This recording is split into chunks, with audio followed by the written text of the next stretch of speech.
Andaontsika mbola hivavaka hisaotra an'Andriamanitra satria aokantsika tsy hiteny hoe droit anao ny velona androany na hoe fahakiny fahavelomana androany fa tena hoe ny fahasoavan'Andriamanitra mbola mahavelona ainantsika.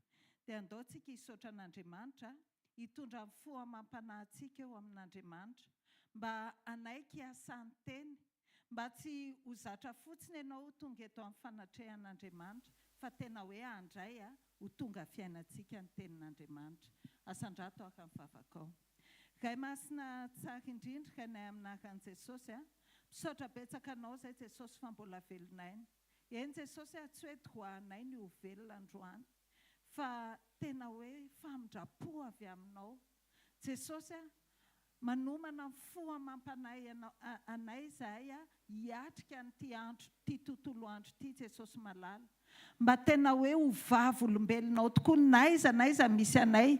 Tsy hoe eto amin'ny fanatrehanao ihany fa na any amin'izay ho diavinay rehetra androany tontolo Jesosy dia hijoro, ho jiro sy fanasina maneho anao izay. Jesosy aoka ianao no hanomana amin'ny fony tsirairay avy ary aoka ho vonona izay handray ny teninao ary indrindrandrindra hiaina sy hampiatra ary haka toy ny teninao. Mankasitraka feno anao izay Jesosy. Amen. Hoy izy ny mpanompon'Andriamanitra teo hoe ianao ve hoy izy les capsules ça les seaux ça les citernes ho fenona ny tenin'Andriamanitra. Fa za miteny aminao hoe andaontsika hanao fantsona satria ny zavatra anankiray rehefa hoe voatahiry amin'ny toerana anankiray dia jereo nge mangala fotsiny ianao na rano amin'ny paopy ary ataovy ao anaty songe dia avelao fotsiny hipetraka eo. Fa rehefa mitoetra fotsiny ao anaty so iny lasa misy loto eny ambany eny. Dia ohatr'izay koa ny any Israeliany zao misy an'le hoe Israelany misy an'le hoe mer morte dia mampatonga an'io hoe ranomasitsika ranomasina maty dia satria izy tsy mikoriana fa ao amin'le toerana anankiray ao izy dia eo izy dia eo izy dia tsy mikoriana izy dia lasa miakatra foana ny saturation en sira ao anatiny dia izay mampatonga hoe tsisy zava-mananaina mety velona ao anatiny. Tsika sainao tsy fitoerana fotsiny anangonana tenin'Andriamanitra fa tsika sainao fantsona hikoriana ny tenin'Andriamanitra. Amen. Dia aza tonga eto fotsiny hoe andeha ao amin'ny fanatrehan'Andriamanitra indray hiaino tenin'Andriamanitra fa tonga avy eto amin'ny fanatrehan'Andriamanitra handray ny tenin'Andriamanitra, hiaina ny tenin'Andriamanitra, hikoriana ny tenin'Andriamanitra. Amen. Mandra-pahatonga ny tompon'anjara moa dia ny teny kely eto tsika izany. Hoy izy ny tenin'Andriamanitra hoe tsika zanaky ny mazava. Donc raisitsika ny eo amin'ny Genesis toko voalohany 1 ka hatramin'ny 7 amin'ny anaran'i Jesosy manao hoe tamin'ny voalohany Andriamanitra nahary ny lanitra sy ny tany. Ary ny tany dia tsy nisy endrika sady foana ary aizina ny tambonin'ny lalina ary ny fanahin'Andriamanitra nanomba tambonin'ny rano ary Andriamanitra nanao hoe misy ny mazava dia nisy ny mazava. Amen. Dia raisitsika ao amin'ny Jaona voalohany. Jaona voalohany toko voalohany 15 dia dingantsika dia raisitsika indray ao amin'ny 15 amin'ny anaran'i Jesosy. Tamin'ny voalohany teny ary ny teny tao amin'Andriamanitra ary ny teny dia Andriamanitra. Izy dia tao amin'Andriamanitra tamin'ny voalohany. Izy ny nahariana ny zavatra rehetra ary raha tsy izy dia tsy nisy nahariana izao zavatra ary izao na dia iray aza. Izy ny nisim-piainana ary ny fiainana ny fanazavana ny olona ary ny mazava dia mamirapiratra ao amin'ny maizina fa ny maizina tsy nandray azy. Tao ny tena mazava izay mahazava ny olona rehefa tonga amin'izao tontolo izao na hoe io 1:5 io manao hoe ny mazava marina izay mahazava ny olona rehetra dia tonga amin'izao tontolo izao. Amen. Tsy izy izay mahazava izay fa iza moa? Jesosy ny fahazavana. Dia tsika le zanaky ny mazava ao amin'ny jaona voalohany ihany dia ozy izy ny tenin'Andriamanitra hoe izay nandray azy ozy izy dia nomeny hery ho tonga zanak'Andriamanitra. Amen. Tsika zany rehefa amin'ny fotoana hoe nandray an' Jesosy dia tonga zanak'Andriamanitra. Zanak'Andriamanitra zany zanaky ny mazava. Dia raha ianao zany mazava ndrainao ianao zanaky ny mazava dia ianao koa zany tokony tonga ilay mazava. Amen. Dia raisitsika nge ao amin'ny Isaia 1:2 amin'ny anaran'i Jesosy manao hoe mitsangana miazava fa tonga ny fahazavanao. Ary ny voninahitry Jehova efa miposaka aminao. Fa indro ny aizina manarina ny tany ary ny aisim-pito manarina ny firenena. Fa aminao kosa ny mpisahan Jehova ary aminao no isehoan'ny voninahiny. Amen. Tsy marina ve zany tenin'Andriamanitra zany amin'izao vanim-potoana iainantsika izao? Miehe kely ianao araka ny teny mpanompon'Andriamanitra tao. Aizina tsy aizina roa aizina any amin'izay eheanao. Fa izao ianao no andrandrany Jesosy hoe ianao ilay fahazavana. Ianao ilay jiro sy fanasina. Dia moa ve tsika mijoro amin'izany? Sa tsika monimona hoe tena enjana kosany? Aizina ky aizina tsy. Nefa ianao no tokony tondra fahazavana ao amin'io aizina io. Amen. Dia ozy izy Jesosy tao amin'ny Jaona 9:12 manao hoe ary Jesosy niteny tamin'ny olona indraika nanao hoe izao ny fahazavana izao tontolo izao. Izay manaraka ahy tsy mba handeha amin'ny maizina fa hanana ny fahazavana aina. Amen. Amen. Dia Matthieu 5:17 ka hatramin'ny 19 tamin'ny voalohany Jesosy tao amin'ny Jaona vakitsika teo dia miteny izy hoe izao ozy izy ny fahazavana. Amen. Dia izay Jesosy miteny hoe izao ny fahazavana izay ao anatitsika.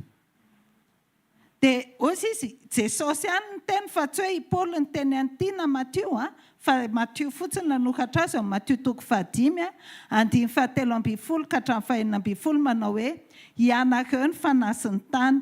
Fa raha ny fanasina ny tonga matsatso, inona indray no ahasira azy? Tsy misy hery anaovana na inona intsony izy, fa arinany ivelany ka ho itsahan'ny olona.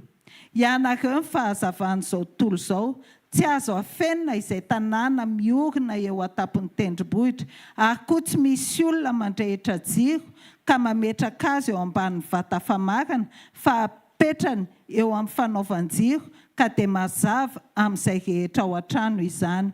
Aoka hazava eo imason'ny olona toy izany koa ny fahazavanareo, mba hahitany ny asa soa ataonareo ka hankalazany ny rainareo izay any an-danitra. Amen. Amen. Tsika ny fahazavana izao tontolo izao. Tsika no andrandrany izao tontolo izao. Feno aizina ny tany fa ianao ilay nitondra mazava dia inona no ataonao? Amen. Mahagaga nefany ka mandinika ianao ohatra ao an-tokantrano. Tsy mahafinaritra daholo ny olona eo. Naiza misy ianao na eo an-tokantrano, manomboka ao an-tokantrano zany, manomboka ao amin'ny fiarahamonina, manomboka ao amin'ny toeram-piasanao, tsy voatery mahafinaritra daholo ny ao. Fa maninona tsika kristianina mitady confort, mitady zavatra mampety atsika? Mahatonga Jesosy miteny hoe ianareo ny fahazavana izao tontolo izao, noho izany feno aizina izao tontolo izao dia any amin'ny aizina ianao no hanazava. Amen. Fa maninona jereo nge ohatra hoe mazava izao ny andro izao dia io izao misy jiro mazava, fa teneniko anao raha ohatra hoe maizina andretra ka apiketiny io dia tena hita takatra kokoa ny fahazavan'io jiro io. Fa lefo kokoa ny hazavana hoentiny rehefa misy mazava apiketinao amin'ny mazava. Fa rehefa ao anatin'ny aizina no apiketina amin'ny mazava dia hita hoe wow, izany no tena mazava. Dia maninona tsika kristianina izay andrandrany Jesosy ho tonga fahazavana izao tontolo izao, izay andrandrany Jesosy anahaka azy hitondra n'ilay mazava, maninona tsika mitsoaka ny aizina? Maninona tsika ny monimonina rehefa misy maizina? Maninontsika ho atokantrano ao rehefa misy zavatra tsy dia mety, maninontsika mijanona monmonina fotsiny. Maninontsika indray no miteny hoe tena makaleo ahy mihitsiny. Fa maninona ianao tsy manome tsiro ao amin'ny tokantrano io? Fa maninona ianao tsy manome fahazavana ao amin'ny hoaizina ao anatin'ny tokantrano io? Fa maninona ianao no manilika sy mandratra rehefa misy ny tsy mety ao an-tokantrano? Nefa ianao no tokony hazava ao. Isan'andro isan'andro tsika eto amin'ny fanatrehan'Andriamanitra mandray ny tenin'Andriamanitra araka n'ilay teny teo mameno ny siny.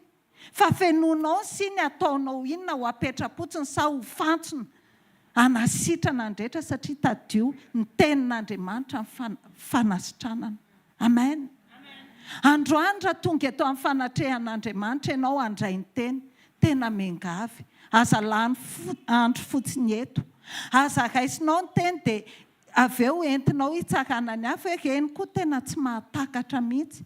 Na reny koa izao, na reny koa izao. Fa ianao mihitsy no andrasan'ny teny anao aneo an'ilay hoe izao ilay teny velona. Amen. Amen. Tsy azon'ny olona ilay teny. Fa ianao no mena an'ilay teny dia izao aza blabla fotsiny, aza tenenina fotsiny. Nareo nge tokony hanao an'izao, nareo nge tokony hanao an'izao. Fa na tsy miteny ary ianao hoe nareo nge tokony hanao an'izao. Fa ianao no mankatoa an'izay tenenin'ny teny dia miova ny manodidina. Amen. Dia andaontsika reto, andaontsika hanao an'ilay tena jiro sy fanasina andrandrain'i Jesosy. Aza sasatra miteny hoe nareo mivavaha, nareo miova. Fa atombohy amintsika ilay izy. Ndao atomboka amintsika ilay izy. Nisy fotoana, mbola tsy hoe ela, misy fotoana any amin'izay zavatra hoe atao any na ny asa aman-drahana n'inona dia misy zavatra be dia be hoe tsy mety. Dia izao, monomonina foana, manome ny tsininy hafa foana, mankalaza izay zavatra tsy mety foana. Mitaraina etseka hoe ianona nge ka mananina ao anatin'ny anina e. Dia izao, tsisy zavatra miova. Isan'andro ianao mandeha, mavesatra ny fonao. Dia voahaingana koa na ampianarin'i Jesosy hoe ianao nge ilay fahazavana andrasanao amin'io e. Ianao nge ny fahazavana andrandraina hitondra an'ilay mazava ao anatin'izao situation izao e. Fa ny problème tsika, dia tsika hoe esoriko ty fa manelinkelina za tsy te hifanerasera aminy fa mandoto ny foko fotsiny. Nefa ianao ilay mazava andrasana ao anatin'iny. Inona izany ny rôle amin'ny fanahy masina ao anatinao raha ohatra ka izay rehetra mandratra anao sy manafitohana anao dia ahilika ao daholo. Raha ohatra ka nataon'i Jesosy hoe ianao Jodasy mpangalatra, voaroka ianao. Ianao Petera mafana fo loatra, voaroka ianao tsy mety amiko. Izay nanao adalàna tsy nanondra n'ireo mpianan'ireo fa izao niaritra izy. Ary naharitra izy, ary mivavaka izy, ary tia foana izy. Na ilay olona, na ilay miaramila nanindrona ny lany voany ary mbola tiany satria izy hoe mamindra-fo aminy fa tsy fatan'izay ataony. Dia tsika manahaka an'i Jesosy, tsika ilay jiro sy fanasina, inona no ataontsika? Sa misy manao vava dia tsika koa mamaly amin'ny vava? Sa za aloha tsy te hahita an'iny mihitsy fa manafitohana loatra? Sa tsika mbola ilay Petera manapaka ny sofin'ny malikô amin'ny sabatra? Tadio tsara fa ty vavantsika ity nge sabatra e. Dia rehefa ohatra ka tsy asiantsika fiambenana ny vavantsika, dia izao manimba ny sofin'ny olona. Raha mba ny sofiny ihany moa ny votsy dia maninona loatra. Fa izao raha ny foniny maratra, mamono olona. Ao anatin'ny vokatry ny fanahy dia misy ny hoe maîtrise de soi, fahononan-tena. Fanahy masina ao anatintsika, fanahy masina afaka manampy antsika. Hoe mangataka tsika hoe ampio fa tato tsy ho vitako, dia ampiany ara-potoantsika. Anjaranao fotsiny vonona hoe vonona Jesosy akatoa. sarotra amin'ny nofo ny zavatra atrehantsika fa rehefa atrehana amin'i Jesosy dia mihoatra noho ny mpandresintsika. Amen.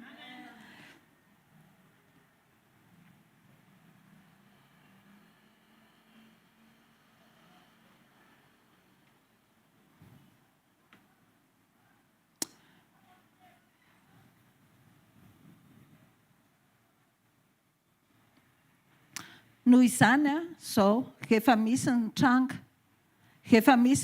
hoe mety hoe manafitohina, misy ny tranga hoe tsy voatery izay ataonao ny tranga dia izao aza valiana araka ny faharatsiana iny. Ozy izy ny tenin'Andriamanitra, aza mety ho resy ny ratsy ianao fa reseo amin'ny soa ny ratsy. Ne te laisse pas vaincre par le mal, mais surmonte le mal par le bien. Raha amin'izao tontolo izao dia hoe nanao ratsy anao izy, asio ratsy koa, valio izy, izay ny mendrika ho azy. Fa amin'i Jesosy, reseo amin'ny soa.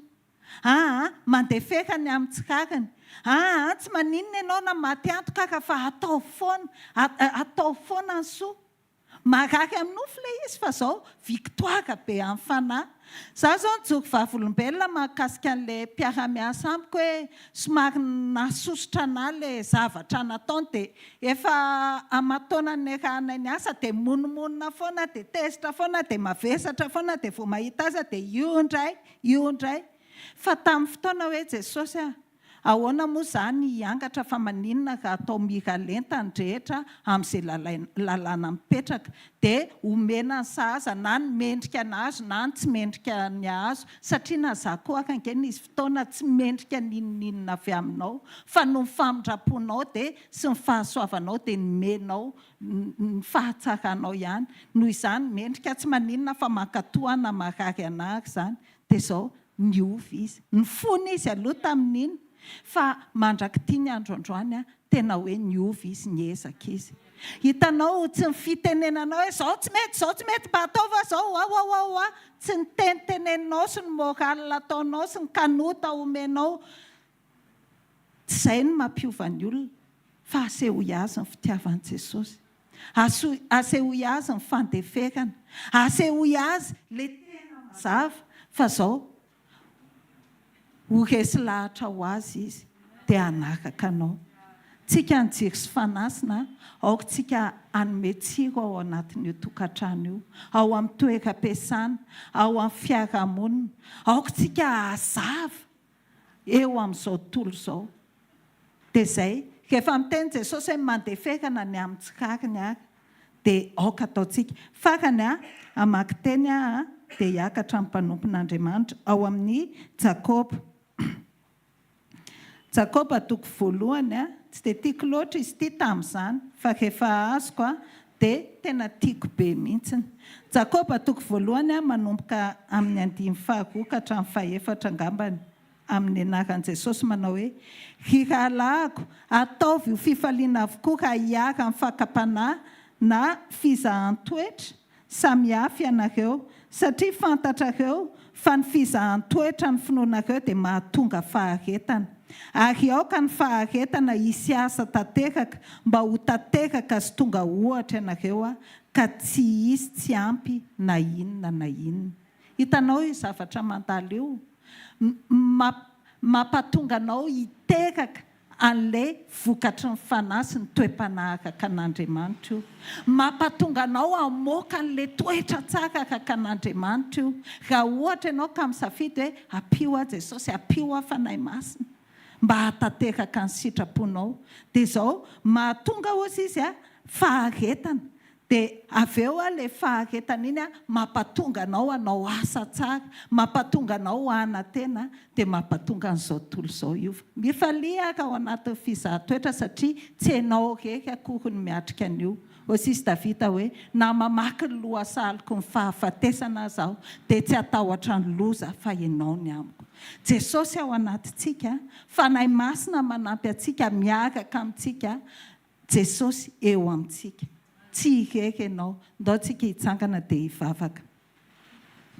Jesosy misaotra betsaka anao izay satria ka nalefanao amin'izao tontolo izao dia ianao ny teny hoe marina tsy namanay izao tontolo izao ary halan'izao tontolo izao izay kanefa kosa ny ianao efa mivavaka tamin'indrainao mba hiaro anay amin'ny ratsy ary mba tsy hahalavo anay amin'ny fakapanahy efa ao anatinay ny hery rehetra satria ny ekipenao izay ao anatinay ny fanahy masina izay manampy anay ara-potoana fa ny fanapahan-kevitray no erany. Ampio izay Jesosy isafidy isan'andro isan'andro ny ho tonga jiro sy fanasina, ho tonga fanazavana izao tontolo izao ary hanome tsiro an'izao tontolo izao. Mankasitraka feno anao izay Jesosy.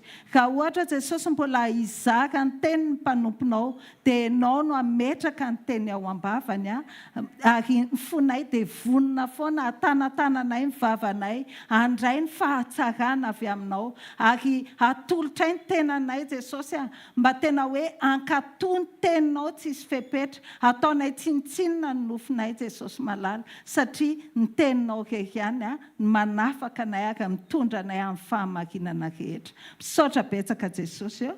Amen. Tehakintsika ndraisantsika ny mpanompon'Andriamanitra manaraka.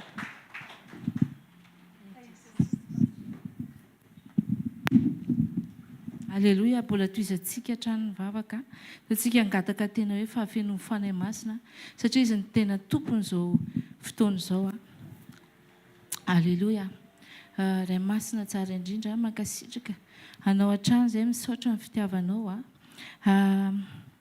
mangataka amin'ny fanahinao masina ihany koa izay tena mino anay tsirairay avy eto nampiheny tompo na mpizara aoka ho feno fahafenonao fanahy masina satria tsy mahay na inona izay raha tsy miaraka aminao. Dia amin'ny anaranao Jesosy nanandratanay izany vavaka izany. Alleluia, amen. Mahazo toerana tompoko. Ary faly indray miarabantsika rehetra amin'ity andro vaovao meny tompo antsika ity. Alleluia. Sekoly tokantrano androany misy teny kely apetraky ny tompo. Atao anatiko tiako zaraina anareo sy ampaherezanareo androany. Amen. Ao amin'ny ohabolana toko 5:20 andininy 2 dia mivaky toy izao amin'ny anaran'i Jesosy manao hoe voninahitra ho an'Andriamanitra manafin-javatra fa voninahitry ny mpanjaka ny mamanta-javatra. Alleluia. Iza ny mpanjaka?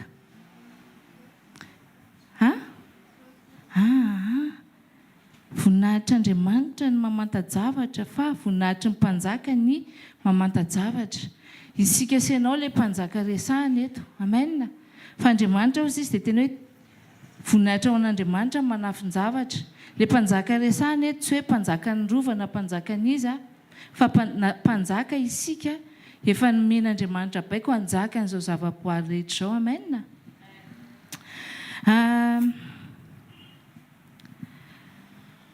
Andriamanitra dia tena hoe tia manafin-javatra. Raha diniantsika izao zavatra rehetra izao dia zavatra kely fotsiny ny tena hoe ilay zavatra hita izao ilay zavatra tsy maharitra, ilay zavatra mora simba. Fa Andriamanitra ilay tsy hitantsika ilay zavatra ao ambadika izao rehetrarehetra izao mihitsy ny tena hoe zavatra maharitra mandrakizay. Amen. Ary izay mahatonga an'Andriamanitra tian'Andriamanitra ho fantatsika ny zavatra ambadika sy ny zavatra rehetra hitantsika maso izao. Fanontaniana mipetraka tiako apetraka aminao dia izao hoe ny zavatra rehetra ve azo fantarina avokoa? Iza manao hoe eny, iza manao hoe tsy, iza ny tsy hoe tsy azo fantarina avokoa, iza manao hoe azo fantarina avokoa. Alleluia. Sady eny ny tsy. Amen. Inona ary aloha ny zavatra azo fantarina? Ny zavatra azo fantarina ny tena tian'Andriamanitra ho fantatsika voalohany indrindra dia ny teniny. Amen. Maninona ny teniny? Satria ao ambadiky ny teniny dia misy révélation izay tena hoe ilayntsika ary tokony ho fantatsika. Alleluia.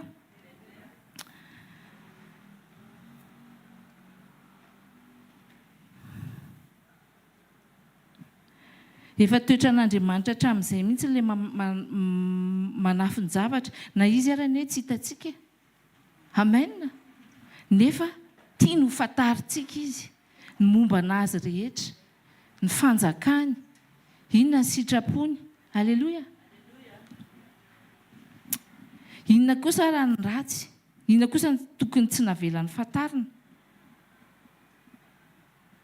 rehefa namorona an'izao rehetra izao Andriamanitra dia nisy hazo anankiroa ihany koa tao anatin'ny saha izay navelany tsy tokony ho kitikitihana tsy tokony hohanina fantatsika tsara izany dia inona avy ilay izy ny hazonaina sy ny hazo fahalalana ny tsara sy ny ratsy tsy resaka ilay momba ny hazonaina fa ilay fahalalana ny tsara sy ny ratsy ny tena tiako ho takantsika senao androany maninona ara ny fahalalana ny ratsy sy ny tsara eny tsy navelan'Andriamanitra ho kitikitihana mihitsiny satria tamin'izany tena hoe mino fa ohatrany hoe tsy nalala ratsy Adama sy Eva tamin'ny vao namoronany azy fa tsara avokoa ny zavatra rehetra amen ary tokony nanao ireo baiko ny tenen'Andriamanitra izy izay tokony nataony fa tsaingy hoe nalainy Satana fanahy izy hoe tokony hinana an'io hazo io dia ny finanany an'io tena hoe nanimba zavatra betsaka amen ary le tena hoe io fahalalana ny ratsy io indrindrindrindra io ny tena tsy tian'Andriamanitra tokony ho fantaritsika satria manino manimba zavatra be izy teo amen ary rehefa tena hoe nalala ny ratsy sy ny tsara amin'izay Adama sy Eva teo dia lasa napitatra zavatra tao an-tsainy ilay izy lasa tonga amin'izay ny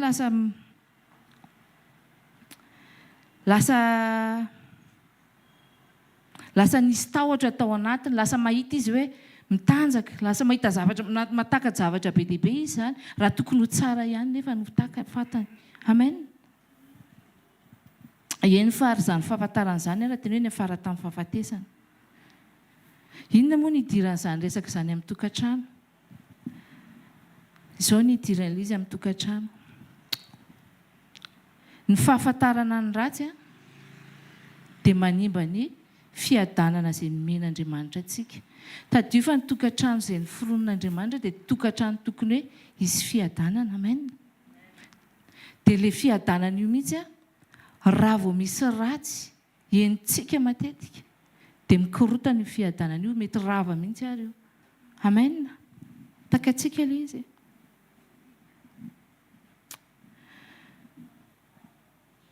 halleloia isika olombelona koa dia tena mahavariana fa tena hoe curieux tia halala indridridrindra hoe misy zavatra hoe tsy tokony fantarina izay vao mentsika liana be hamantatra an'ilay izy nefa tena hoe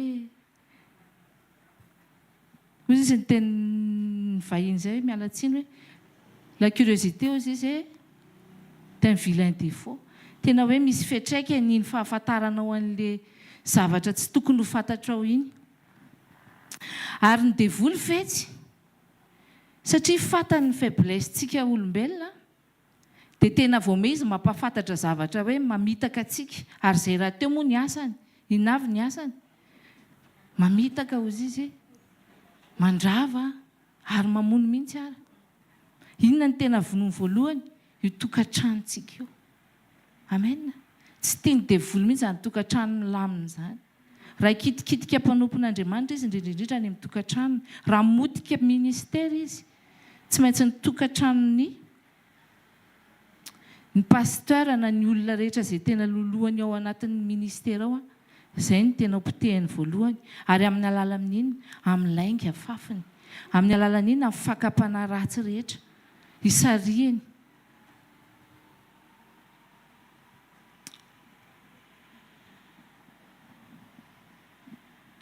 ary amin'izao vaninandro faran'izao tena mampalahelo raha hijery gazety tsika ohatra na hijery fahitalavitra dia inona ny zavatra tena betsaka ao amin'ny annonce ireny.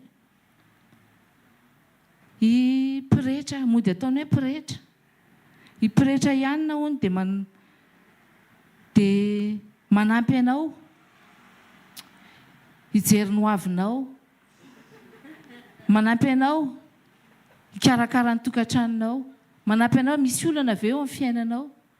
Tongava fa 5,000 fotsiny dia efa ilamina ny fiainanao.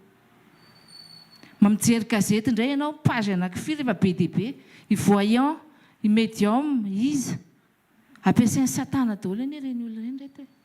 Efa napetraka Andriamanitra hoe misy zavatra tsy tiana ho fantarintsika, efa na no avintsika raha tsy dia tsara loatra. Ny hoe fantarintsika an'izy raha tsy miombona tsara ao amin'i Jesosy tsika. Amen. Ampiasain'ny devoly ireny ozy izy satria manino tsy navelan'Andriamanitra ho fantarintsika izany. Tsy mitovy ny médium sy ny prophète sy ny voyant sy ny rehetrarehetra ireny. Inona mahasamihafa azy? Ny prophète dia ohatran'ny hoe mi-annoncer matetika aloha bonne nouvelle. Amen. Ary rehefa hoe misy mauvaise nouvelle arany dia mbola ohatran'ny hoe mampitandrina izy. Amen. Mampitandrina izy ary mampitodika antsika ao amin'Andriamanitra foana. Fa ny voyant sy ny médium dia ny hoe izay aloha tena hoe hijoroako vavolombelona anareo nanana havana izay carte monsienne izy. Tamin'izany moa tamin'ny andron'ny tsy fahalalana dia ao amin'ny fianakaviana ohatran'ny hoe rehefa misy zavatra tsy hita na misy zavatra hoe tianao ho fantatra dia makany amin'ny tontine satria izy carte monsienne havana lavidavitra izy. Dia any mandeha mahafantatra hoe inona ny zavatra marina. Izao anefa ny tena olana tena hoe ratsy ao anatin'ilay izy.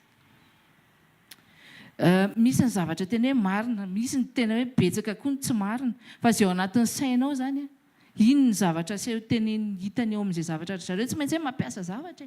Mpianatra carte, mampiasa carte izy, mampiasa boule de cristal izy. Ifonana ho an'i Jesosy moa izany fa tena hoe noho ny fahatakarana taty aoriana, noho ny révélation dia fantatra hoe fitaka daholo ny ao ambadika ireny. Raha andeha ho any amin'ireny médium ireny hoe mahavariana fa tena hoe mihazakazaka ny olona koa tena hoe te hita vokatra eny hoe tena hoe tsy maintsy mampiasa zavatra ilay zavatra hita amin'ny maso. Izay vao tena hoe hiova ny fiainana.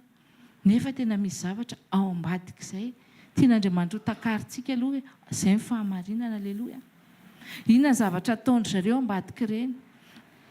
Tenena ny zavatra kely fotsiny ao ny tsara fa ny zavatra ratsy foana ny ambarany aminao. Tsy marina izany. Dia rehefa zavatra ratsy avy eo dia ataony inona? Ataony mitodika any aminy ianao. Avily ny fitodianao.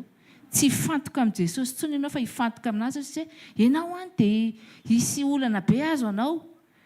Fa ity misy zavatra ampiasao dia ilamina eo.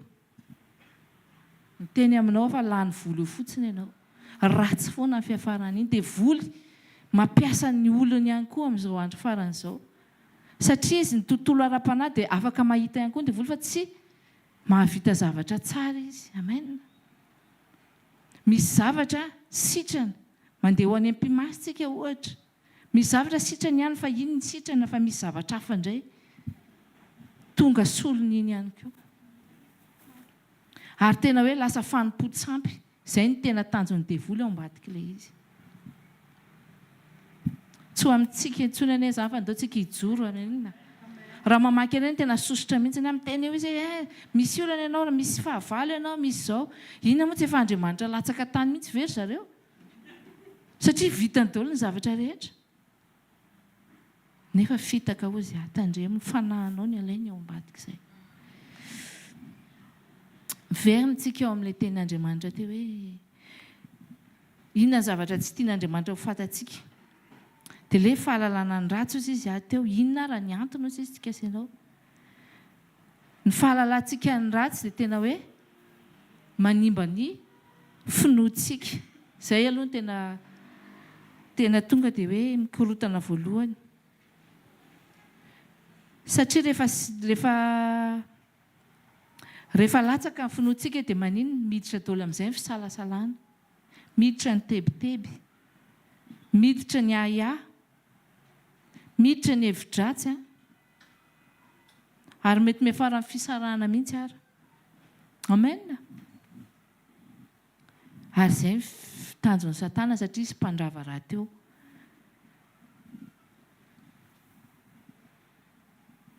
Izay no tiako zaraina aminao androany. Izay ny idiran'ilay hoe tokantrano.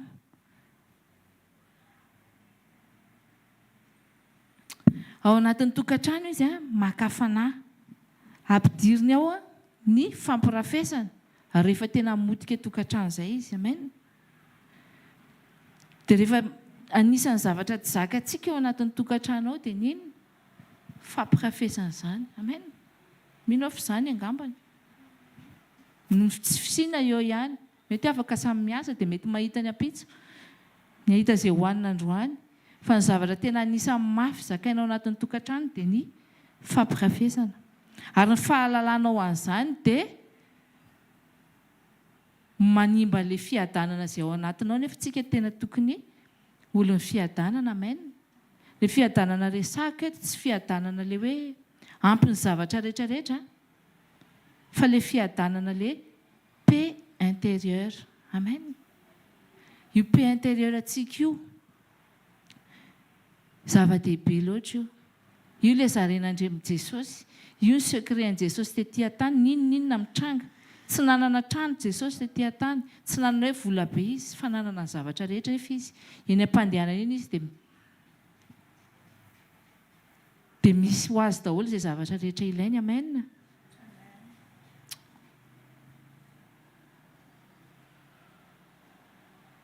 Alleluia. Isika olombelona koa dia manana toetra tsy mahita afa-tsy ny ratsy izay. Raha misy izao ohatra ny hoe mpivady efa naharitra, ataoko hoe efa ela tao anatin'ny tokantrano, raha ohatra ny hoe tsisy problema, tena hoe mifankatia tsara, tena hoe misy toetra tsara, mahafinaritra izany. Fa amin'ny fotoana anankiray ohatra ny hoe misy zavatra ratsy entsika, ohatra hoe nampirafo ny anankiray ohatra sanatria, dia adiny daholo ilay tsara rehetrarehetra le nerahany iny fa tonga dia iny anankiray iny amin'izay ny fatoana. Ary iny anankiray iny tsy hamelantsika. Raha tsy tena tiantsika fantarina, tiantsika tena hoe tsy manaiky aho, dia izay mahatonga ilay tokantrano rava avy eo. Amen. Azontsika ilay izy.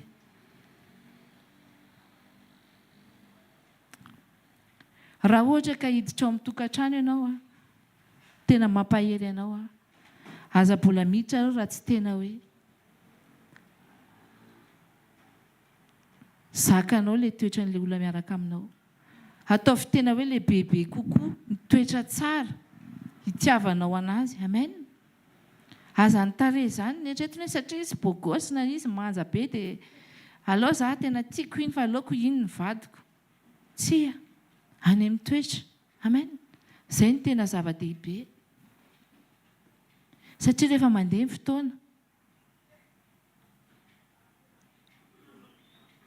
fotoana, ao amin'izay tena hoe olana ao an-tokantrano dia nino io toetra io. Amen. Tadio fa ny fitiavana tsy ny fitiavana rery tsy hoe mahatazona tokantrano izany. Manaiky an'izany aby ianareo. Satria manino? Maro amin'ireny olona misaraka ireny anie mbola tian'ilay vadiny izy. Azontsika ilay izy. Hoe mbola tiako iny fa tena ilay toetra ny aloha tena tsy zakako. Misy zavatra ataony an'izao tsy zakako intsony mihitsy. Dia manino? Dia misaraka avy eo. Nefa tadio fa tsy tena sitrapon'Andriamanitra ny fisarahana. Amen. Tokantrano feno fiadanana ny tena nomeny ny olona tsirairay avy. Amen.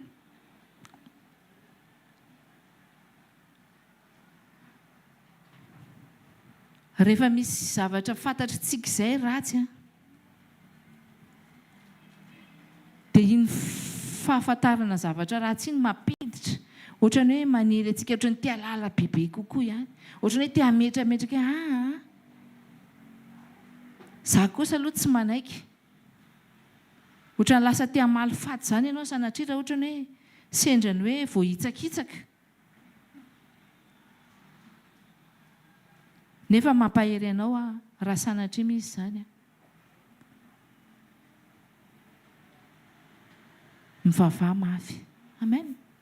Izay ihany ny vahaolana. Aza hoe andeha ho ary amin'ny izy, andeha hampiasa an'izao, andeha zao, fa hoe andeha hamerina ny vadiko teny aminao fa tsy vahaolana izany. Amen. Mitodika amin'ny Jesosy ihany, ao amin'ny Jesosy ny vahaolana satria izy ny fitiavana, izy ny fandeferana. Mila feno fanahy masina hatrany tsika fiombonana fanahy masina mba hananantsika an'ilay toetra takiana dia ny toetra tsara ao amin'ny fanahy masina. Amen.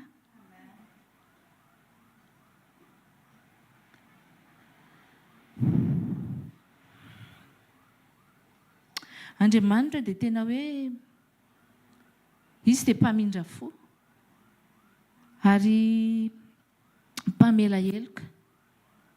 Ary mino fa izay mihitsiny ny tena tsy namelan'Andriamanitra hoe ahafantarantsika loatra ilay ratsy, satria fahafantarantsika ilay ratsy matetika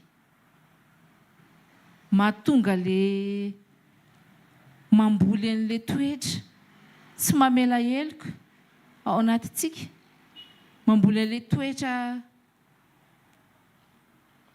lasa malifaty araka ny teneniko teo, sy indrindraindrindra tena hoe lasa hampisy lotom-po. Amen. Fa tian'Andriamanitra tsika tena hoe hanana toetra tahaka anazy, ary tsy tanteraka tsika izany raha tsy ao anatin'ny fiombonana. Amen. Satria ny fiombonana, ny toetra n'Andriamanitra ao aminao mameno anao. Amen. Tsy zakatsika izany hoe zavatra ratsy henontsika izany, raha tsy miombona isan'andro isan'andro ianao amin'ny fanahy masina ka manana toe-po hoe Tompo mamela ny helony satria tsy fantany izay nataony. Tsy fantany anefa raha nitsakitsaka anahy zava-doza ny ao ambadika izany. Tia-pahery anao tsy matiantoko izany ianao raha hoe tena manaja tsara ny tokantranonao. Tsy hoe nanitsakitsaka ny anankiray dia hoe za koa dia hanao an'izay dia samy amin'izay tsika mitovy. Tsia, zava-doza mifanitsakitsahana izany tena hoe fandravana, mitondra fanahy indrindraindrindra hoe tena hoe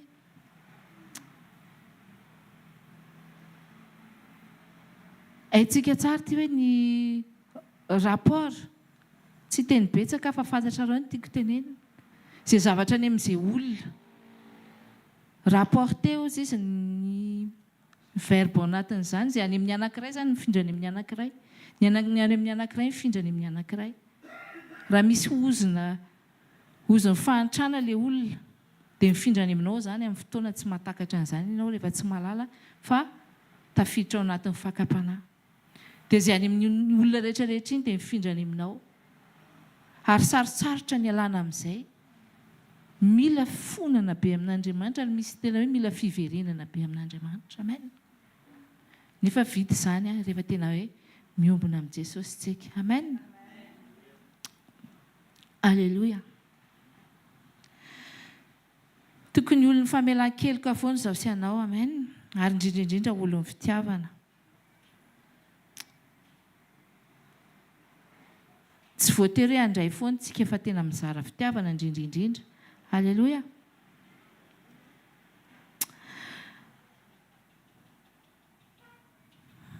Raha fantatrao fa olona mora tohany ianao dia aza mitady problème mahalala zavatra tsy tokony ho fantarina. Amen. Indrindraindrindra tony telefôniny tony ohatra, tony tena fitaovana haingana be ampiasain'ny devoly amin'izao vaninandro faran'izao, anapotehana haingana. Asiany vaovao kely hafa fotsiny tena hoe mety tsy eritreretinao ao dia mahita an'iny ianao dia iny fa lasa miparitaka, iny fa niny amin'izay mikorotana. Ary tena hoe ilay tsisy filaminana intsony fa dia tia fantatra hoe inona indray, tia fantatra indray, tia fantatra foana. Nefa ilay izy zavatra ratsy. Azontsika fa andeo tena aleo tsy fantariny izany. Tsy aloanao raha ve malala iny izy iny a, jereo foana ilay toetra tsara nahitanao anazy tamin'ny voalohany. Amen. Ary dinio raha ohatra hoe sanatria raha eninao hoe nisy zavatra tsy nety tao amin'ilay tokantrano tao, dia dinio hoe inona no nahatonga an'izay. Satria misy zavatra tsy tongatonga ho azy izany. Ny zavatra napetrak'Andriamanitra ozy ahy teo ao anatin'ny tokantrano dia ny fiadanana. Raha vao tsy mitoetra io fiadanana io lehibe izany, dia tsy maintsy hitady an'io fiadanana io any amin'ny hafa foana tsika. Amen. Tsisy olona tia an'izany hoe na tsara taretakina ilay vadinao isaky ny tonga ao an-trano ianao, tabataba lava, fagistinana lava, na raharaha-maso lava foana. Fa tsy maintsy lasa za mbola tsy te hody any izy tsika rehefa mirava avy miasa zay fa aleoko aloha mandehandeha fa vao tonga ao dia ahoana hifanasa vangy ao indray ozy izy.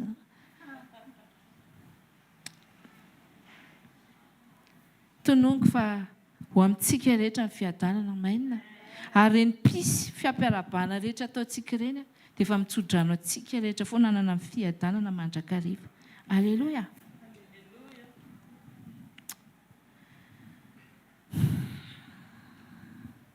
Ozy izy tsika teo hoe ny fahafantarana ilay ratsy dia manimba ny finoana.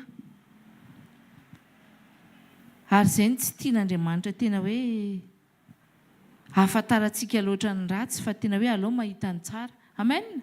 Alao malala, tsy malala ena mahita dia eto ambavaka foana ao eto ambavaka mafy. Fa tsisy zavatra tsy vita mivavaka izany. Aleloia. Ary miombona ao amin'i Jesosy foana fa ao ihany ny afaka mampahery anao. Mampalahelo fa amin'izao fotoana amin'izao vaninandro faran'izao tena hoe betsaka ny olona tena hoe mijaly eo amin'ny fanambadiana, tena hoe betsaka fampirafesana, tena korontaniny devoly mihitsy ny olona. Indrindrindrindra moa fa tsy amin'ny tsy fahampiana ihany koa, fa izay mahatonga an'Andriamanitra hoe ny vady dia mifanampy. Ny vady dia miara mifanampy. Amen. Tokony hifanampy. Misy fomba fitenin'ny ray aman-dreny be tany aloha tany manao hoe ny tokantrano fiafiana. Rehefa maheno an'izany tsika dia ohatrany hoe ilay tokantrano izany tena ratsy be mihitsy. Ohatrany hoe ny afo foana izany no tena atao amin'ny tokantrano io ve? Te hanaitra anao androany andao tsy hitodika amin'izay fiafiana eny. Misy ny zavatra fiana ao anatiny ao, fa tsy tena izay ny jerentsika fa ny tokantrano men'Andriamanitra dia tokantrano tokony aniny, tokantrano ampiadana. Satria lasa misy olona hifanampy aminao. Tsy tsara hozy izy Andriamanitra raha irery raha lehilahy mba mila vahatsazo anazy, mila mpanampy izy izany. Ilay mpanampy hifanohana fa tsy ilay mpanampy hitabataba lava. Amen. Dia aoka tsika tena hoe mba samy andiny tena rehefa samy mandray ny andraiky ny avy ny mpivady mino fa milamina foana ny tokantrano. Amen. Dia ny zavatra tokony efiana dia ninona. Mety hoe misy toetra kely tsy zaka tsy maninona fa azo atao tena hoe anafotoana izany. Mifampiresah foana. Amen. Raha vao tsy misy ny fifampiresahana ao tokantrano dia misy ny olana.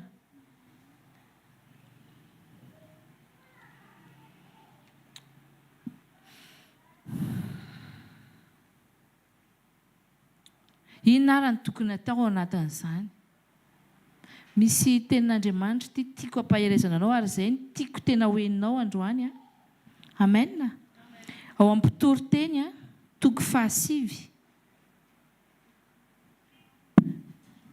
Ndao jerentsika ary izay mahita dia tiako izy hamaky amin'ny anaran'i Jesosy. Mpitory-teny toko 7 andininy 7.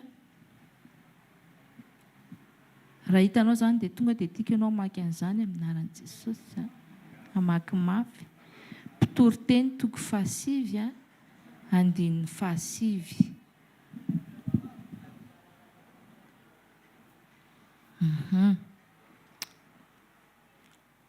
amin'ny anaran'i Jesosy raha manao hoe ilay tenin'Andriamanitra, miravoravoa amin'ny vady malalanao amin'ny andronao rehetra mandalo foana, izay efa nomeny anao aty ambany masoandro, dia ny andronao rehetra mandalo foana, fa izany ny anjaranao amin'ny andro iainanao sy amin'ny fisasarana izay sasaranao aty ambany masoandro.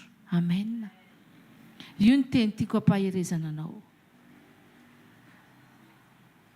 Andriamanitra koa dia manome baiko antsika hoe mifalia mandrakariva. Amen.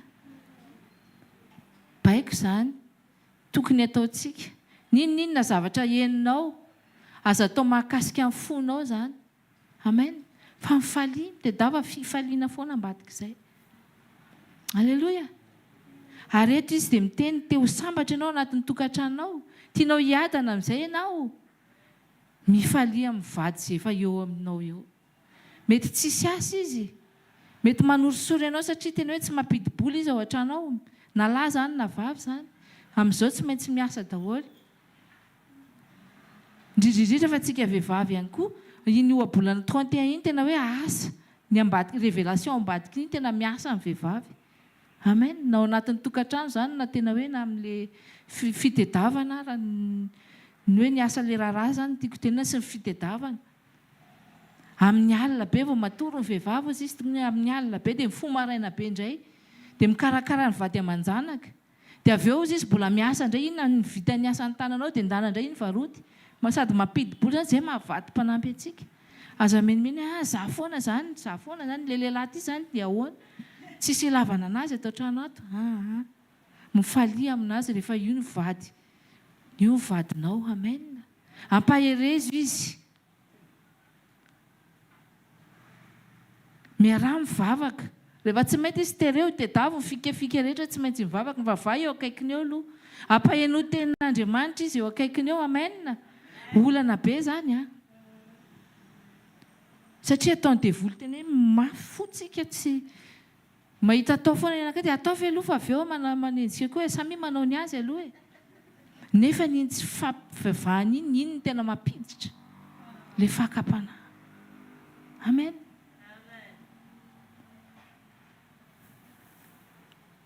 Alleluia. Ny devoly tsy faly izany amin'ny tokantrano sambatra fa handefa lainga foana izy ka mampiomana anao aza mijery an'izay lainga, aza mini mahafantatra izay ratsy kory ara. Raha fantatra ao izany dia ndana mandohalika, ndana mifady hanina. Amen.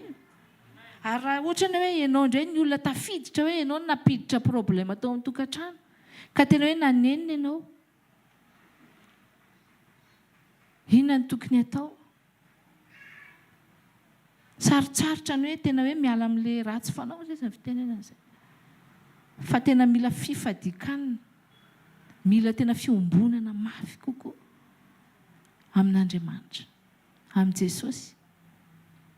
Dia izay tsika vao tena hoe afaka ao anatin'io. Tadio fa ny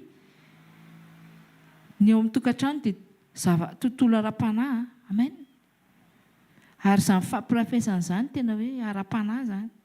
Io tsy vitany hoe ohatrany hoe voasarika fotsiny ianao tamaty fa tena hoe fanahy io rehefa tafiditra ao anatin'ny fijangajangana ny olona. Sarotra manala an'izay satria fanahy ny resaka.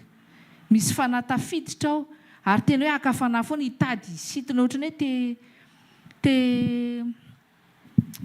hanao an'ilay izy foana. Saotra ny tompo fa za tsy tafiditra ao anatin'izany fa nampifantariny tompo an'izany. Amen. So dia eritreretina fantatry pastera tsara. Joro tsara tsika. Amen. Tiako ianao hijoro tsara ihany koa, miombona tsara amin'i Jesosy. Fa izy irery miaro antsika. Alleluia.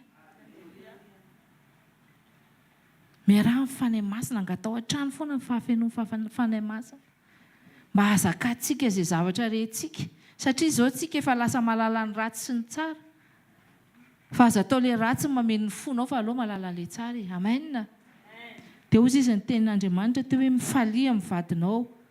Izay ny tena anjany, izay ny tena adidinao voalohany indrindra. Karakarao tsara izy. raha tsy mahita azy izy dia mifampahereza ndao tsika hitady azy ampio mihitsy izy amen hitedavo azy izy ampaherezo izy tadio fa ny fitiavana tena manova zavatra betsaka tokantrano tsisy tsy ampy fitiavana tena hoe misy ratra dia lasa itsika hitady iny dia voly fa misy hitady olo-kafa izy dia akafananao hoe ity rehefa tena hoe tratrany ao anatin'ny tokantrano izay tsika ka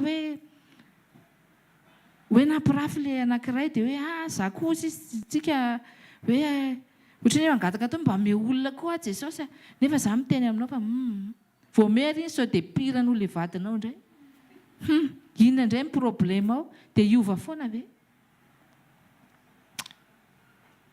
rehefa io no men'Andriamanitra anao ataovy izay isehon'ny toetrany tsara amen misy tsika ny fitiavana dia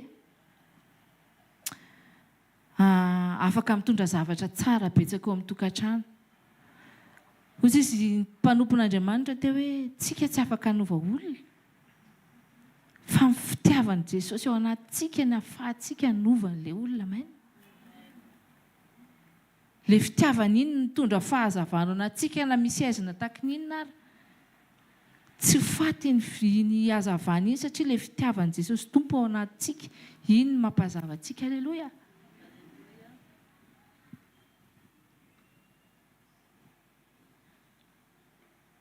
amen tiako ampahiraizana anao farany ara dia izao hoe ozy izy tsika teo hoe nitokantrano fiafiana manomboka izao ozy aminao hoe raha ray aman-dreny ianao ampaherezo ny zanakao tsy hofirano izy amen dia teneno izy tahaka nyity nataony Naomi tamin'ny Rota aty ao amin'ny Rota voalohany toko 7:9 ihany manao hoe nitsofin'ny rano izy Naomi moa rafozam-bava mifefa maty le vadiny dia mifankatia loatra izy mianaka amen dia nitsofin'ny rano ny Rota hoe omeny Jehova tokantrano ane ianareo ka hita fiadanana amin'izay tranony vadinareo avy amen tononona amintsika eto ihany koa izany hoe tena omeny Jehova fiadanana hoe tsika tsirairay avy ao anatin'ny tokantrano amen dia le paix intérieure tsy afaka kitikitian'ny devoly na hopiteny amin'ny vaovao ratsy takin'inona ary amen raha nambady ny zanakao dia tsofy rano izy azo atao hoe tokantrano fiafiana tokantrano fiadanana amen ahoana ny ampisin'ny fiadanana amin'ny alalan'ny fitiavan'Andriamanitra amen miombona amin'i Jesosy tsika ampahereza izy miombona lalandava amin'i Jesosy amin'ny fanahy masina fa izay ny ampiadana antsika ao anatin'ny tokantrano halleloia fitianiko ilay izy ary misy ny zavatra tena hoe ozy izy tsika teo amin'ny voalohany teo hoe voninahitra ao an'Andriamanitra ny manafin-javatra misy tsy ny zavatra rehetra ny tian'Andriamanitra ho fantatsika amen satria ny ratsy ny tena tsy tiany ho fantatra satria rehefa malala ratsy tsika dia lasa simba ny finoana amen dia rehefa simba ny finoana dia tsy manam-piadanana tsontsika fa lasa hiaina mitebiteby lafy tsika ao tokantrano ao vao hivoaka ny vadintsika dia efa andeha ho aiza indray iny ohatrany nandeha tokony hiasa anao ohatrany tsy te hiasa izany efa andeha hanaraka anazy hoe iny sao dia mandeha makarina sao dia mandeha makarina afaka ataontsika izany nefa izao no tiako tenenina aminao mitondra inona eo aminao raha mifahafantaranao hoe nakary izy avy eo na tsara anao ve fahafantaranao hoe tary izy teo manakorotana voamera tena tsy hampatory andro manalina dia avy eo maniny lasa hisaraka dia falany devoly satria rava ny tokantrano fa ozy izy ny tompo aminao hoe miravoravozy izy amin'ny vadinao fa izay ny isasaranao voalohany indrindra raha maina mifalia tsy fifaliana foana ao tokantrano ao raha mampirafy izy matoa izy variana any ambadika any dia misy mahafinaritra azy kokoa any ary misy fiadanana metimety aminy kokoa any raha mandinika anie tsika jereo anie matetika tsy tarehara misy olona tena hoe tsara tarehy lavitra le vady ao an-trano fa le olona profesany azy raha ataoko hoe mety efa zokiny mety hoe tsy tsara fa manana ny ampy rehetra ohatra mifona aho sisitsika amin'ny fiteny hoe mama saosy na papa saosy dia ina le fiadanana materiel ny ilaintsika amin'izany dia tamana any le nefa tsy izay le izy aloha fa le paix intérieure mihitsy amen dia asio fiadanana foana ao tokantrano ataovy mahafinaritra lamino tsara ny trano asio fafinaretana foana vao tonga izy hiasa dia mba karakaro tsara na tsisy nininina areo na vary fotsiny ary ao ataovy ohatrany hoe mihinana côtelette miaraka aminazy ianao fa tsara foana io rehefa tena hoe mifankatia anareo amen izay ny zava-dehibe le fifankatiavana fifandeferana amen aleo tsy mahalala zavatra tena hoe ampanakorotana izany reto tsy mampisy fiadanana tena hoe izay ny tena mahatonga mpanompon'Andriamanitra fiadanana tena ilaina hoy izy Jesosy fiadanako nomeko anareo ho amintsika rehetra anie izay fiadanan'i Jesosy zay amen ary hoentsika ao amin'ny tokantrano tadio fa ao amin'ny tokantrano ao tsika rehefa misy fiadanana ao tokantrano voarainy ankizy ihany koa iny amen dia entiny hatrany tokantrano iny modely tsara ho an'ny zanakitsikisika ao ka tsy tabataba lava malaelo any ankizy rehefa tabataba lava ny ao tokantrano ao raha hitabataba ihany koa dia azo atao eo masony ankizy fa tena ataony ao am-po iny any am-pianarana izy mizara amin'izay avy eo hoe any amin'ny dadanay sy mamanay ky niady foana vonoany dadanay ky na vono mamanay ky dadanay mampalahelo izany maîtresse avy eo rehefa miona maîtresse ianao dia any amin'ny maîtresse ianao vao malala aika lasa gazety daholo le fiainanao fa asio fifaliana foana amen miravoravo amin'ny vadina ozy izy ny tenin'Andriamanitra zao tsika hitsangana arany hisaotra an'Andriamanitra ny amin'izay teny fampaherezana ny entiny na mpitondray ny mpanompony androany izay izay teny rehetra voaraintsika androany teo asandrato mafy mivavaka ao ary angatao ihany koa ny tena hoe fahafenofanay masina mba hitoetra ao anatsika izany fifaliana izany sy ny fiadanana aleloia mandritra ny andro rehetra iainantsika indrindra vao amin'ny tokantranontsika asandrato vavaka ao azy ray misaotra anao indrindra izay ny amin'ny teninao satria tena fiainana ho anay tokoa ny teninao ary tena hoe hery ho anay ihany koa nampahery anao nay indray ianao androany tena hoe tsy hifantoka amin'ny faharatsiana izay fa hifantoka amin'ny fahatsarana foana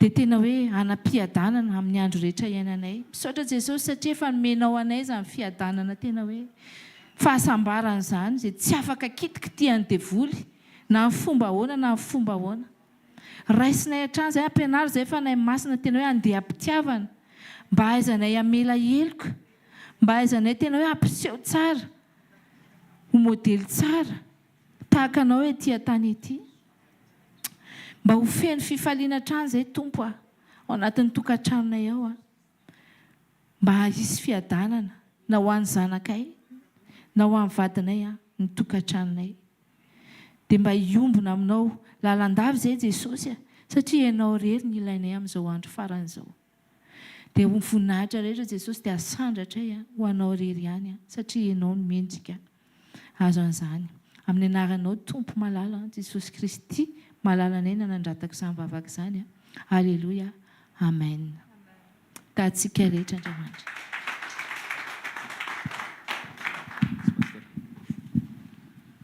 Alleloia.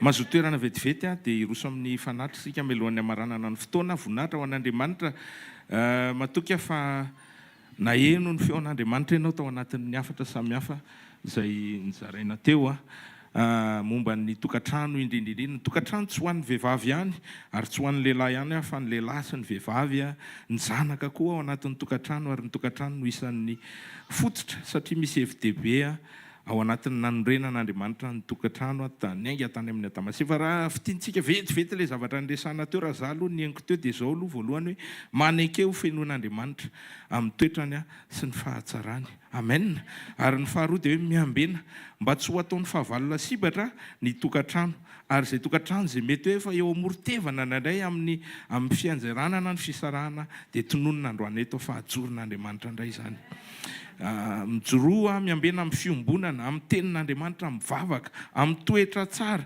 fitiavana ny verina imbetsaka teo izay mialoha ny zavatra rehetra dia mba hitoetra ao amin'ny fiadanana ny tokantrano tsirairay avy fiadanam-po fa ny vola sy ny arena reny mandalo ihany fa ny fiadanam-po dia avy amin'i Jesosy ary ny farany izay voalaza teo dia mifaly sy miravoravo mandrakariva ny amin'ny zavamisy eo anivon'ny tokantranonao mahita an'izay tsara foana mahita an'izay mety foana avy amin'Andriamanitra dia ho hitanao fa tenin'Andriamanitra zany teny fikasan'Andriamanitra zany raha manaraka an'izany ianao dia ho hitanao fa hotahin'Andriamanitra ny tokantranonao sy ny mombanao rehetra amen.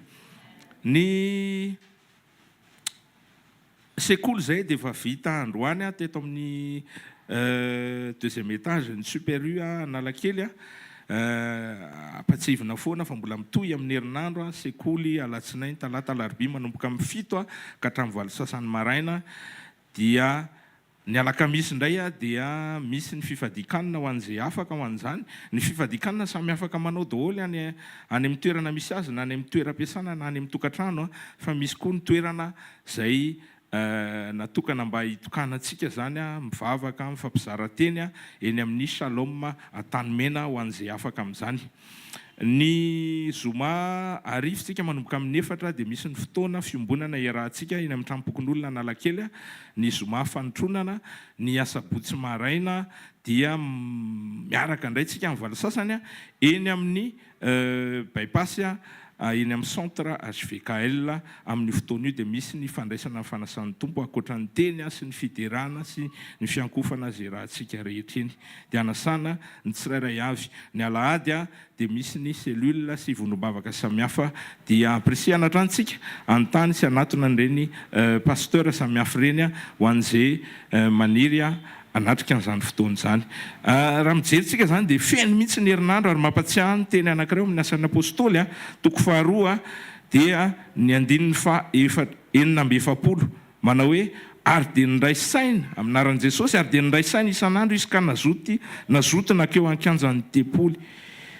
Jereo amin'izany ny hafanampon'ny ny zanak'Andriamanitra tamin'ny fiangonana voalohany fa tena isan'andro mihitsy izy zany no ny raisaina sy ny arany vory foana dia ampirisihana ihany koa sika tsy hoe ilay fiarahana satria misy ny asa mandraraha misy ny tokantrano tsy maintsy karakaraina fa ilay hafanampo an'Andriamanitra oka ho tazomitsika mandrakariva amin'ny alalan'ny fiombonana aminy amen. Ndao-tsika hitsangana ary dia hivavaka ary ametraka amin'ny tontolo andro sy ny fiainantsika eo ampelantan'Andriamanitra ray masina tsara indrindra amin'ny anaran'i Jesosy makasitraka ny amin'ny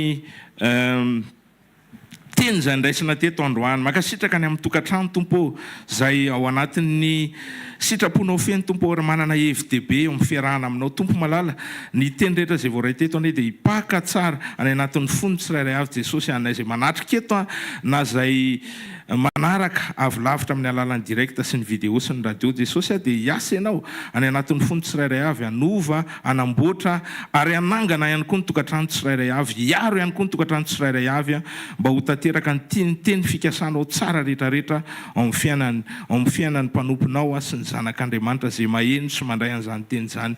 Tompo malala misaotra ihany koa ny amin'ny fanatitra zay nataonay teto androany misaotra ny amin'ny afaka nanome misaotra ny amin'ny tsy afaka nanome ihany koa fa ny tena anay dia atolotray feno anao ndray ho an'ity marain'ity Jesosy atolotray ho fanatitra velona masina akasitrahanao tompo malala dia anao ny voninahitra anao ny dera sy ny laza mandrakizay amen. Mialohan'ny andraisantsika ny sodrano dia mampatsiahy fa 3 andro sisa dia hifarana ny fisoratana anarana mahakasika ny fionambe atsika na ny retraite spirituelle zay ho tanterahana eto Antananarivo amin'iny partie ny lafiny ny week-end de Pentecôte zany hoe ny 23, 24, 25 mai ho avy zao efa tena miazakazaka be le fotoana 20 andro latsaka sisa dia tonga izay fotoana izay fa ny fisoratana anarana kosa dia afaka 3 andro le 9 dia tokony efa mifarana dia mampirisika atsika zay mbola tsy nisoratra anarana mba hiazakazaka anao ny fisoratana anarana faraparany fa fotoana tena nomeny Jesosy atsika izy io mba hahafahana mifanangana mba hahafahana mampitombo ny fitiavana eo amin'ny prala eo amin'ny mpianadao amin'ny tompo eo amin'ny piray-tapo amin'ny tompo dia mampirisika atsika zany mba samy ametraka n'izany mety misy ny tsy fahafahana mety misy ozy ianao hoe za tena misy tena tsy fahafahana eo amin'ny arabola za eo amin'ny fotoana misy fandaminana tsy milamina tsara dia apetrao amin'i Jesosy fa afaka manao zava-mahagaga izy ao anatin'ny fotoana tena fohy mba hahafahanao misitraka ny fiarahana aminy ao anatin'izay fionam-be retraite spirituelle zay. Tena angatana amintsika koa tena eto am-bavaka io fotoana io, eto am-bavaka ny mpikarakara rehetra, eto am-bavaka ny mpanatrika rehetrarehetra zay atsoin'Andriamanitra mba hanatrika an'izany fotoana zany dia ho eto am-bavaka. Izy io dia karakarainy ny HVKL mission fa misokatra ho an'ny rehetra na mpihaino radio ianao na mpanaraka ianao ka tena hoe latsapaka ao anatinao ny fitiavana an' Jesosy na tia andeha bebe koa any amin'ny fiarahana amin'ny tompo ianao dia ho anao le fotoana amprisiany ianao tsisy fanavakavahana fa amprisiany ianao ho avy hanatrika an'izany fotoana zany. Alleloia. Raisy nitsodrano ary amin'ny anaran'i Jesosy izay ho tonona amintsika rehetra ny fitiavan'Andriamanitra ray ny fahasoavan'Andriamanitra ny fahasoavan'i Jesosy Kristy ary ny firaisana amin'ny fanahy-masina ho amintsika tsirairay avy mahita fa manomboka izao ny tokantrano rehetrarehetra dia tena hijoro tsara ao amin'i Jesosy ary manomboka eto izay tokantrano mety mitsingevaeva dia ho ajoron'i Jesosy indray noho ny fahasoavany sy noho ny fahatsarany ary noho ny fitiavany mandehana amin'ny fiadanana tena hitoetra aminao ny fiadanam-po araka ny teny izay nitoriana teo fa zany ny harena lehibe izay meny Jesosy atsika. Amen. Zareo ny fahasoavany ary fa ny fahasoavan'Andriamanitra ny mahatozao ary ny fahasoavan'Andriamanitra mahatozao anareo. Amen.